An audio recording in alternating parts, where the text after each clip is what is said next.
नमस्कार, आइए नजर डालते हैं इस वक्त की कुछ खास अपडेट्स की ओर। यूपी में हर साल 13वें दिन एनकाउंटर, 7 सालों में 207 अपराधी ढेर, 17 पुलिस वालों की गई जान। यूपी में 7 सालों में पुलिस ने एनकाउंटर का रिकॉर्ड बनाया है। हर 13वें दिन पुलिस ने एक एनकाउंटर राज्य में किया है। यूपी पुलिस ने 207 नामी अपराधियों को मार गिराया है। अपराधियों से हुए एनकाउंटर में कम से कम 17 पुलिस वालों ने अपनी जान भी गंवाई है। 7 सालों में 13,000 के करीब एनकाउंटर। यूपी सरकार ने रिकॉर्ड्स की माने तो पुलिस ने 7 सालों में 12,964 एनकाउंटर किए हैं, जिसमें 207 लिस्टेड क्रिमिनल्स को मार गिराया है। 17 पुलिस वालों की भी जान गई है। एनकाउंटर्स का ये रिकॉर्ड 40 मार्च 2017 से 5 सितंबर 2024 तक का है। मारे गए अपराधियों में अधिकतर 75,000 रुपए से लेकर 5 लाख रुपए तक के इनामी रहे हैं। मेरठ पुलिस एनकाउंटर करने में सबसे अव्वल।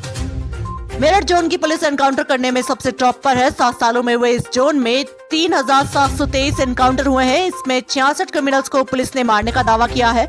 7,017 अपराधियों को अरेस्ट किया गया है। डीजीपी प्रशांत कुमार ने बताया कि 7 सालों में एनकाउंटर में 27,117 अपराधियों को अरेस्ट किया गया है, जबकि 1,601 क्रिमिनल्स इन एनकाउंटर्स में जख्मी हुए हैं।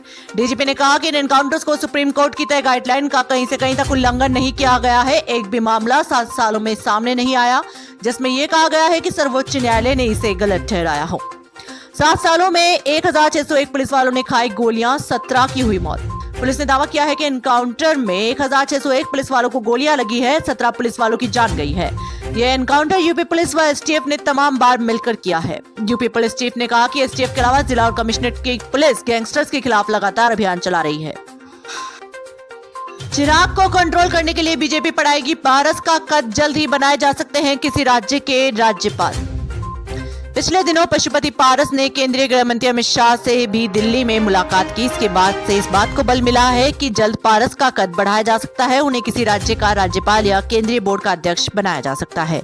कुछ दिनों में केंद्रीय मंत्री और लोक जनशक्ति पार्टी रामविलास के राष्ट्रीय अध्यक्ष चिराग पासवान केंद्र सरकार के कई महत्वपूर्ण फैसलों पर सवाल खड़ा कर चुके हैं। चिराग के बयानों को देखते हुए बीजेपी ने उन पर लगाम लगाने की तैयारी करी है और उनके चाचा पशुपति पारस को एक बार फिर से एनडीए में तरजीह दी जा सकती है। मुस्लिम देश में 700 साल से खोलते लावे के पास खड़े हैं भगवान गणपति। जानिए क्या है इस रहस्यमयी मूर्ति की कहानी। इंडोनेशिया में 13% मुसलमान रहते हैं, जहां ये ऐसा देश है जो ज्वालामुखी और हिंदू संस्कृति के अद्वितीय मिश्रण के लिए जाना जाता है। इसमें 141 ज्वालामुखियों में से 130 अभी भी सक्रिय हैं। चौंकाने वाली बात है कि एक खोलते हुए ज्वालामुखी के पास भगवान गणपति की 700 साल पुरानी मूर्ति स्थित है। माउंट ब्रोमो और गणपति की ये मूर्ति। माउंट ब्रोमो जो पूर्वी जावा प्रांत में स्थित है, यहाँ गणपति की एक मूर्ति है जिसका काफी महत्व है। ये 700 साल पुरानी बताई जा रही है और इसे टेंगर मासिव जनजाति के पूर्वजों ने स्थापित किया था। ये मूर्ति ज्वालामुखी के खतरों से सुरक्षा का प्रतीक मानी जाती है और स्थानीय लोग यहाँ नियमित पूजा करते हैं। एक बार फिर सुलग रहा मणिपुर। हिंसा के बाद इमरजेंसी घोषित, सशस्त्र बलों का 5 दिनों का अल्टीमेटम। सितंबर के पहले हफ्ते से मणिपुर में हिंसा का वही रूप देखने को मिल रहा है जो 2023 में जुलाई अगस्त के महीने में देखा गया था। ड्रोन से हवाई बमबारी से लेकर आरपीजी लॉन्च करने और अत्याधुनिक हथियारों के इस्तेमाल ने स्थिति को और भी संवेदनशील बना दिया है। मणिपुर में जातीय हिंसा जारी है और इसका कोई अंत होता नहीं दिख रहा। आने वाले दिनों में इसके और भी आक्रामक रूप से बढ़ने के संकेत मिल रहे हैं। राज्य में बढ़ती हिंसा के बीच मणिपुर के मुख्यमंत्री एन बीरेन सिंह ने इम्फाल में राज्यपाल से मुलाकात कर मौजूदा स्थिति की जानकारी दी है।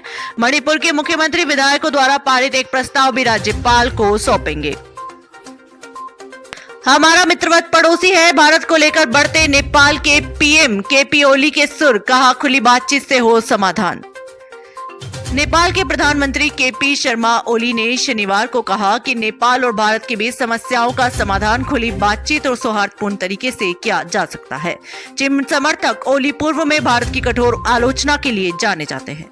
पूर्व प्रशासक सूर्यनाथ उपाध्याय की पुस्तक international water courses law A perspective और नेपाल इंडिया कोऑपरेशन के विमोचन के अवसर पर ओली ने कहा कि नेपाल और भारत के बीच बहुत ज्यादा नहीं बल्कि बहुत कम समस्याएं हैं।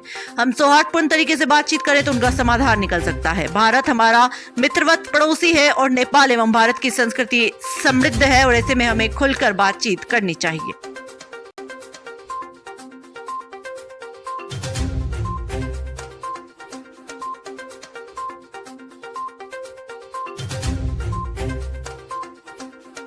देश दुनिया की तमाम बड़ी खबरों से जुड़े रहने के लिए देखते रहिए पीटीवी हिंदुस्तान। यदि आपने अभी तक आपका अपना YouTube channel PTV Hindustan subscribe नहीं किया है तो अभी सब्सक्राइब कर लें, बेल आइकन जरूर दबा दें।